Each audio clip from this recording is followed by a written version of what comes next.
మరొకసారి Modi government budget చూస్తుంటే తెలుగు రాష్ట్రాలకి ఎంత అన్యాయం. ఆంధ్రప్రదేశ్ ప్రత్యేక హోదా ఇస్తే బాగుపడుతుందని ఇవ్వలేదు. గుజరాత్ మళ్ళిస్తున్నారు. ఆంధ్రప్రదేశ్ తెలంగాణ 5 లక్షల కోట్లు ట్యాక్స్ రూపంలో మనం కట్టింది. స్మార్ట్ సిటీలకి 1000 కోట్లు డిమాండ్ చేసాం. సిటీకి 2 తెలుగు రాష్ట్రాలకి కనీసం ఒక 23,000 కోట్లు ఇవ్వలేదు.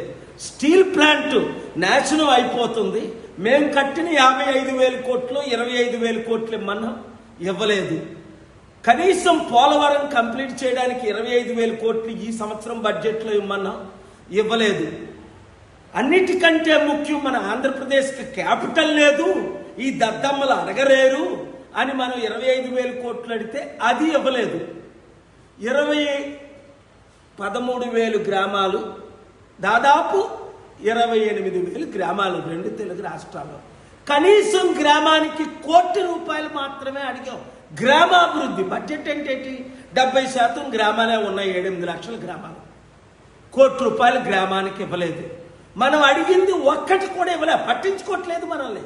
ఇక్కడున్న రాజకీయ నాయకులు అందరూ, అన్ని పార్టీలు వాళ్ళకి తొత్తులు అయిపోయారు, స్వార్థం చూసుకుంటున్నారు. ఈ వీడియో చిత్తశుద్ధి ఉన్న మీడియా అంతా వేస్తారు.